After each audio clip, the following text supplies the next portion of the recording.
I started off laying out where the footers needed to be placed. The 8x8 pergola posts are 139 inches center to center in the front and back, and they're 100 inches center to center on the sides. I first dug holes in my yard for concrete footings.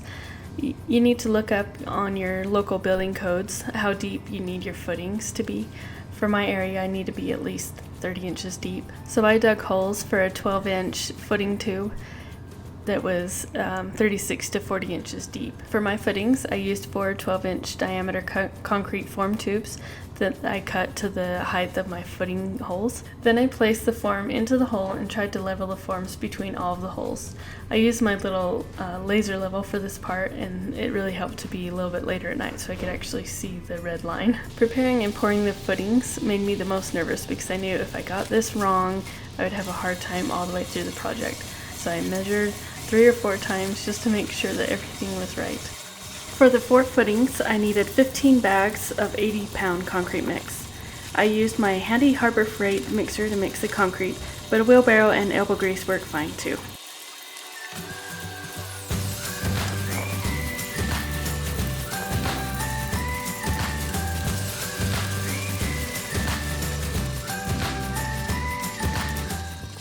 Instead of setting the post base in concrete using a J-bolt, I opted for the 5/8 inch concrete anchors and the OWT 8x8 post bases. Plus the ornamental post holders were pretty easy to use and forgiving for a novice like me.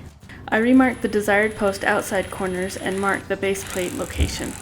I drilled 5/8 inch holes with the rotary hammer with a 5/8 inch masonry bit.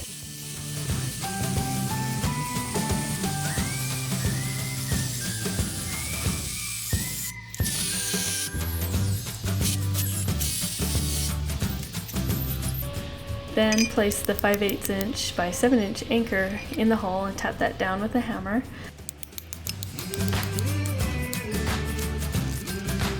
Added the post base washer and nut. Then use the wrench to tighten down the nut, which in turn expands the anchor in place. I had to call in the muscles at this point. The 8x8s were just a little too much for me to handle solo.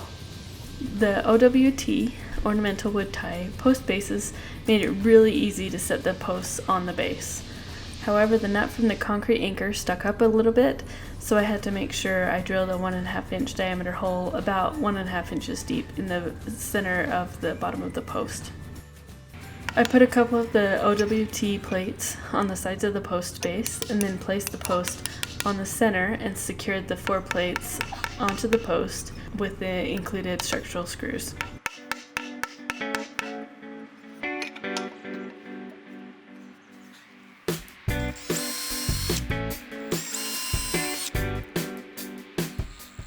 The OWTs have this little cap that hides the screw inside the nut.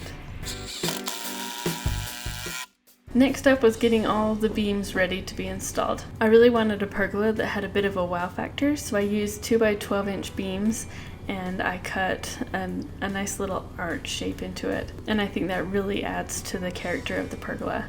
In my blog post, you can print the pattern for my beams. It's printed on 8.5 by 11 inch paper and then taped together. There are little gray lines that help you align the pieces of paper together. And you want to make sure you print it on 100%, not fit to page, otherwise it gets messed up. Once the pattern is taped together, then I trace it onto the beam. The pattern is only half of the beam, so you just flip that over to the other side and trace that onto the board. So then you need 4 14-foot beams and 10 12-foot beams.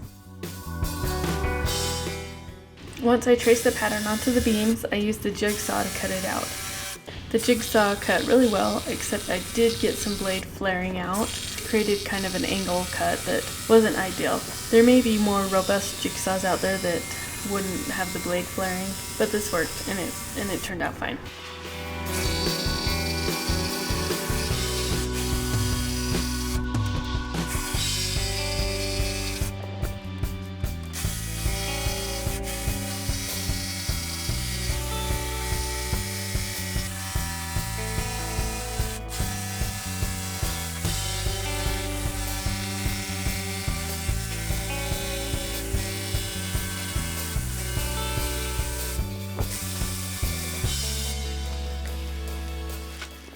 So then I sanded the curves smooth with a belt sander and a random orbit sander, and this really helped to get rid of those flare angles from my jigsaw.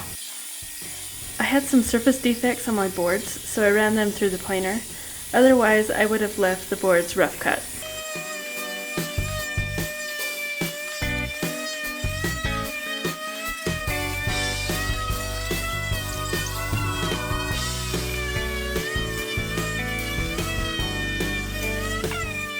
With pergola designs, I really liked where the beams were notched together. That was just my favorite look, and I knew it would be so helpful when I'm assembling the pergola to have everything notched out already. So on each of the four 14-foot beams, I measured and marked the locations for each notch. The notches are about 2 inches wide, or however wide your 12-foot beams are, and about 2.5 inches deep. I used the circular saw in the square to make the vertical cuts, and then used the oscillating tool to make the horizontal cuts, and this worked out really great.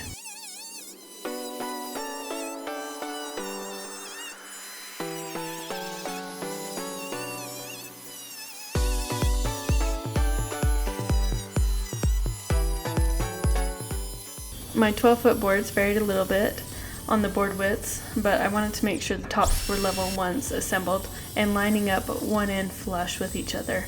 Then I clamped all the boards together and gang cut for the notches. You could continue to use the circular saw on multiple cuts to cut out the whole notch, or you could use the oscillating saw to cut out the 2.5 inch deep notch after the circular saw. Now starts the real fun assembly. I marked up on the post 113 inches from the ground and used a laser level to make sure that it was level across all of the posts. For the upper structure of my pergola, I switched over to the Simpson Outdoor Accent hardware. I just thought the style of those would just be a little bit easier for me to assemble by myself. So I mounted the deck joist ties with 3.5 inch structural screws about 12 inches down from my level line, or the width of my beam, which the exact width may vary a little bit. I wanted the top of the 14-foot beam to line up with the level mark. Mounting the brackets first made it really easy for me to lift the beams in place. I placed one end in the beam in a bracket and lifted the other end into the bracket using the ladder. Once the beams were sitting on the brackets, then I lined up the notches with the posts and secured the 14-foot beams to the brackets and the beams with 5.5 inch structural screws.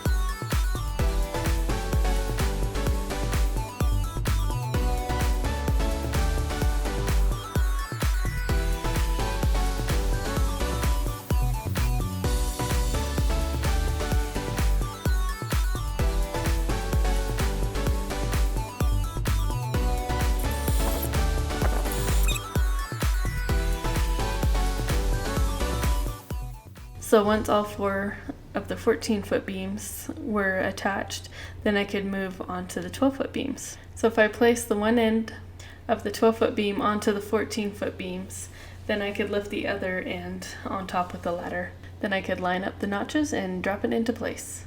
Not all of the wood was perfectly straight, and some persuasion or notch trimming was necessary a few times.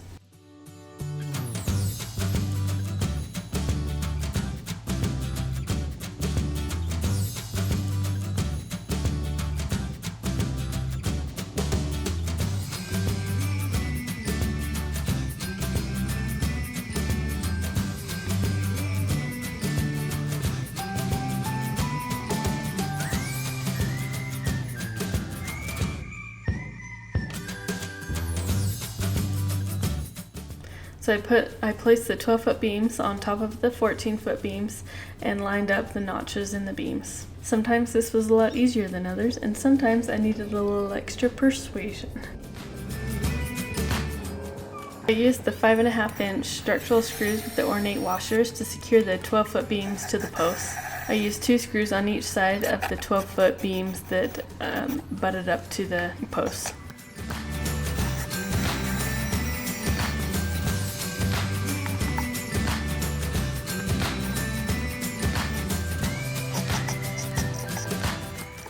Finally, it's time to add the rafters.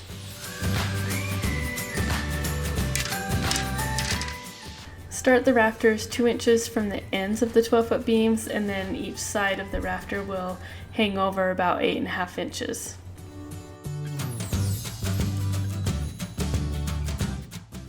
I drilled pilot holes in the rafters before screwing them into the 12-foot beams, just to reduce any cracking of the wood. And then I secured the rafters to the 12-foot beams with 3-inch exterior screws.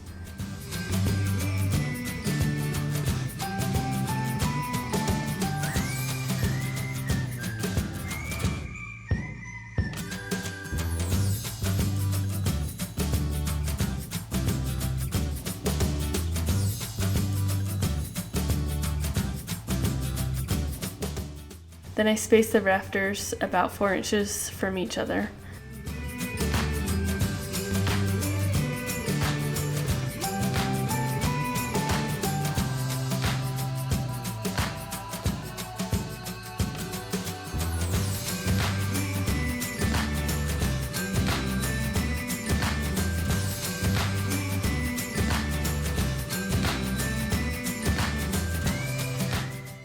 Although the notches were a bit of work up front, it made the assembly so easy. My husband helped me to stand up the 8x8 beams, but other than that, I was able to assemble the whole rest of the pergola in a day. So it definitely helped out, and it made assembly so easy. You can grab the free plans and templates for this pergola on my website, hertoolbelt.com. Wood prices vary depending on what region you live in, so the best way to get an accurate estimate of what this pergola would cost you is to go to the website getredwood.com and type in your zip code, and it will tell you your local distributors of redwood. Then you can contact your distributor and give them your materials list, and they can give you an accurate bid at what the wood would cost. Of course, you don't have to use redwood. There's other woods like cedar, Douglas fir. Any of these would turn out beautiful.